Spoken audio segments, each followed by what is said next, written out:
English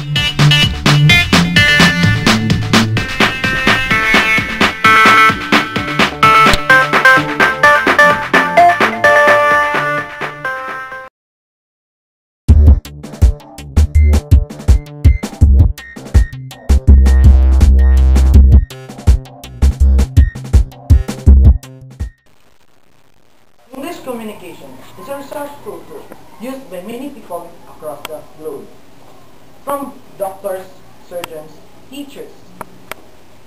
Good afternoon, everyone. Welcome to the latest installment of our show, Dwelling in English. Today we are currently inside the house of Mrs. Camilano, our guest for today. Mrs. Hamilano is currently teaching Science 3 in the science class and RBEC curriculum of Cagayan de Oro National High School in Nazareth, Cagayan de Oro City. Please help me welcome Mrs. Hamilano.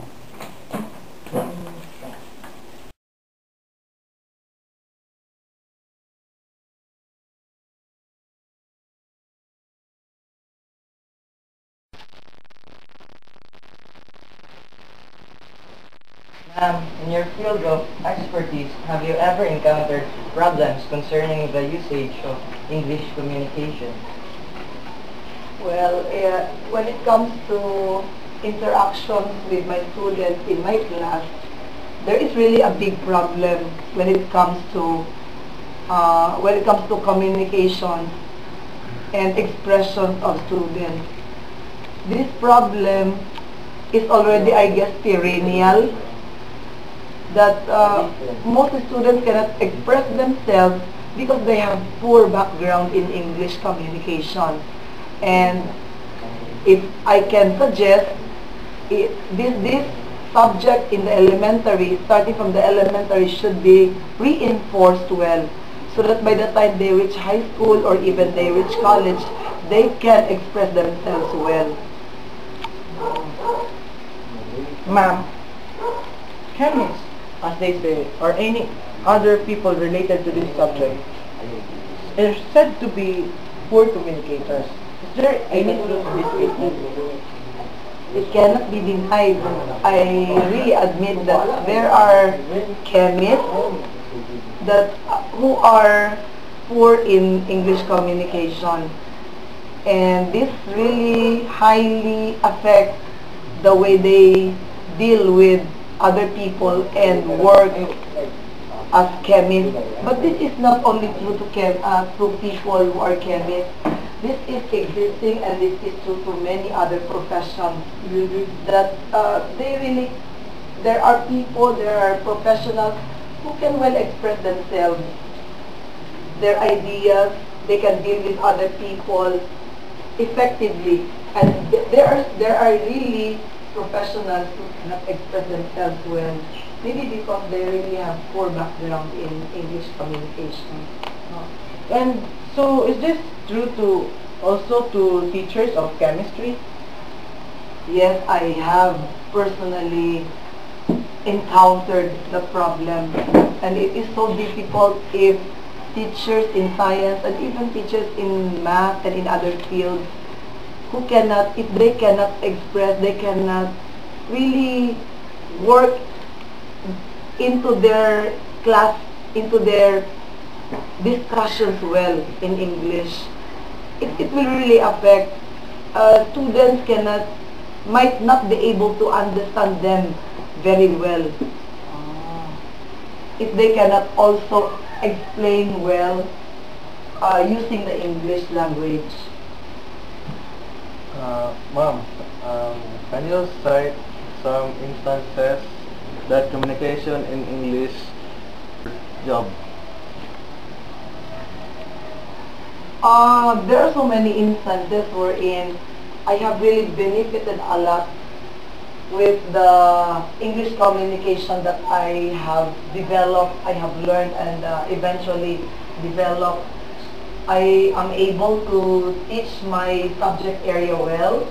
I have no difficulty whatsoever in explaining many concepts in science, giving instructions. I I am even asked to facilitate seminars, and also I am also at times assigned to be an MC of programs. There is a benefit that you enjoy when you at least have this sense of English communication. So, ma'am, we can say that one major pull in your life towards success is English. Definitely, definitely. I am not afraid. I'm not hesitant to face a crowd, however big or small, because I can always survive a discussion. So, ma'am, what can you say about the proposed idea of K-12? With regards to K-12, there are some advantages and disadvantages of whatever program or whatever government program. Okay. In my opinion, the additional 2 years in high school, even the additional years in the elementary they were trying to propose, will just be an additional burden to parents when it comes to expenses, as well as, I would not say a waste of time, but it will just delay the education of students. I would rather prefer that the curriculum in the high school or in the elementary be reinforced. The curriculum be reinforced. If the curriculum will be reinforced, there is no need to add additional years in high school. Although on the other hand, there will be, of course, a benefit or an advantage in extending the number of years in high school. It will definitely be, if it will be well planned and everyone will cooperate, it will definitely result to a better standard of education. Is there a possible connection between the K-12 and the quality of English education in the Philippines? There is a big, what did I say, is there? Is there a possible connection between the K-12 and the quality of education in the Philippines? There is definitely a big connection. As I have earlier said, the extension of the 2 years that they are proposing will be a big help in the development of the communication skills of students, that specifically in English. It will be a big help. And that will not be wasted. But as I have said, that will mean additional expense to parents and more time for students before they graduate. Ma'am, going back to the topic K-12, as you said, it will be an additional burden to the family, right? The government is proposing that to imply this K-12 program, since there are a lot of poor families there that can't afford to their child to go to college, and so they tried to doing this by adding 2 more years, but this additional 2 years are more specified to their area of subject.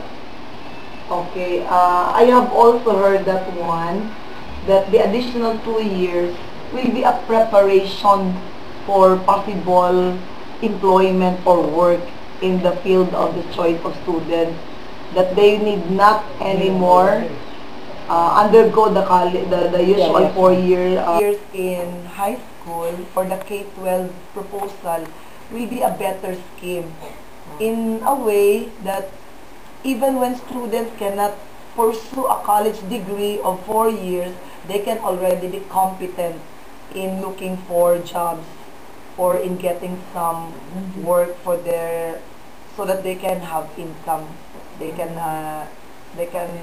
support their family. So unlike in the past wherein a graduate in high school cannot really find a job and are not definitely competent, so they still lack. But with the proposal of the DepEd will be carried out smoothly and objectives are met, definitely the 2 years extension of high school will make students competent in their fields of work, and they can be already productive citizens of our country. Okay. So, for your time. You're most welcome. Thank you, thank you. We would like to acknowledge Engineer Los Biminda El Vergara for helping us to film this episode. We will also would like to acknowledge Mr. Crisente Exur Barcelona for his guidance. This episode was sponsored by FIFA World Cup 2010. We got it. Milo everyday. Nora Sinagang Mix. Sunmig Coffee. Johnson's Baby Powder. And Miritos Hotel and Resort.